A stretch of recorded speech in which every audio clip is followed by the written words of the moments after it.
Krievijas ejam tālāk uz austrumiem, uz Ķīnu, kas beidzamajos gados sev ir pierādījusi gan kā ekonomiska lielvalsts, gan arī ģeopolitikā spēlē ļoti lielu lomu, un tā loma ar katru dienu palielinās. Ķīna jau vairs sen nav tā valsts, ko mēs kādreiz, varbūt manā bērnībā tā domāja, ka staigā Mao Dzeduna frencīšos cilvēku, un viņiem īsti nav ko ēst, un ar Mao citātu grāmatiņu rokās.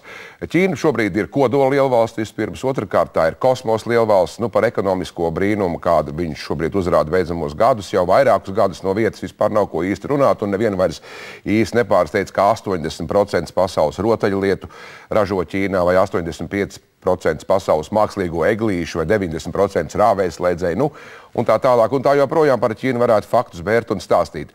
Taču Ķīnā notiek arī pārmaiņas varas elitē. Šobrīd rotācijas kārtībā tur mainīsies Ķīnas vadība, un tā kā tā ir ļoti liela valsts, es domāju, ka tas arī nevar palikt bez pēdām, kaut kādas konsekvences no tā visa būs. Mēs šovakar parunāsim par to, gan arī studijā pēc maza sižeta, par to, kā tas viss varētu būt un ko no tā mēs varam sagaidīt.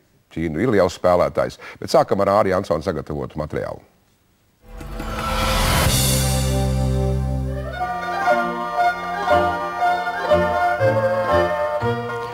Milzīgajā Ķīnā dzīvo 1,35 miljardi cilvēku. Latvijā tikai ap 100 ķīniešu, pārsvarā viņi strādā ēdināšanas uzņēmumos. Es atbraucu šeit pēc draugu uzaicinājuma. Te ir maza valsts, mierīgi iedzīvotāji, un es esmu te pavadījis jau 12 gadus. Attālums un aizņemtība darbā ierobežo informētību par dzimtenē notiekošo, bet palīdz internets un telefonu sakari ar ģimenēm, kas līdz ar reizi 10 gados gaidāmo varas maiņu par politiku interesējoties aizvien vairāk.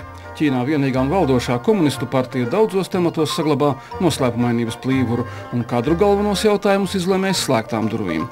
Avīzēs parādīsies rakstu sērija par politiskas reformas nepieciešamību, secinot, ka bez tās var izcelties vēl plašāka krīze.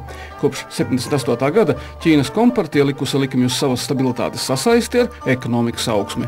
Pirms 30 gadiem valstī bija noslēgta politika, bet līdz ar Deng Xiaopingu sākās atvērtība un uzreiz tautai radās labākas attīstības iespējas. Tagad savu vārdu saka globālie kritumi un jūtamāki kļūst no eksporta atkarīgā modeļa trūkumi. Par reformu atkārtot ierunājies premjers Wen Jiabao un citi līderi, bet pēc šim runām tālāk nav vietas. Tagad temats tiek aktualizēts. Būtiski soļi tik un tā netiks spērti līdz oktobrī ieplānotajiem valsts vadības pārkārtojumiem. Uzskata, ka jaunā līderu paudze būs liberālāka par pašreizējo un var reāli ķerties pie reformām. Tomēr pat tad, ja konkrētie cilvēki augstajos amatos patiesi augst politisko pārmaiņu, lielākais šķērslis būs sistēmas rakstura kavēkļi. Daudzi tautieši nav aptvēruši ekonomiskā stāvokļa uzlabojumu. Mūsdienu ķīnieši kopumā dzīvo labāk nekā vecvecāki, bet pastāv plata turīguma plaisa starp sistēmas resno galu, kurā ir partijas elite un tai tuvinātie, un pārējie. 70% lielvalsts bagātību kontrolē 0,2% iedzīvotāju, un bez politiskām reformām saimnieciskiem centieniem tiešām būs niecīgs efekts. Politika šobrīd tautai ir galvenais. Gandrīz visi arī laukos regulāri seko televīzijai un gaida svarīgās ziņas. Šķita, ka kārtējā varas maiņa rudenī Ķīnā notiks mierīgi, tāpat kā pirms 10 gadiem, kad varas grožus no Ciana Dzimina pārņēma Hu Dzintao. Viņam tie jānodod jaunākajam Si Dzinpinam. Ķīnas vērotāji prāto, ko pirms tam nozīmē harizmātiskā Čunčinas pilsētas partijas bosa Bossi Lai atlaišana un viņa sievas arests aizdomās par britu pilsoņu slepkavību. Bo, kuru sauca par uzlicošo zvaigzni, padzīts no politbiroja. Viņš gaida tiesu par partijas disciplīnas pārkāpumiem. Februārī Bo labā roka, Čuncinas policijas šefs Van Lindzjuņs, iebēga ASV konsulātā. Disidentu avosti vēsta. Vans nobijies, ka Bo gribot viņu novākt, lai nepieļautu liecības par Bo korumpētību. Ķīnā aizliegto mikroblogu autori domā, ka Bo un Vana lieta var sāsināt kompartijas konkurējošo nometņu berzi. To, ka elites domas dalās, rāda partijas avīze Zheņmiņa Žibao, kas kā parasti grūtos brīžos nodrukājusi aicinājumu saliedēties ar partijas vadību un ģenerālsekretāru Hu Dzintao. Protams, ka ļaudis interesē, kas tagad nāks pie varas. Mēs gribam, lai būtu labs vadītājs. Gribētos labāk saprast, kas notiek augstākajā varas līmenī. Mani mainieki cītīgi lasa presi un interesējās, kas notiks tālāk.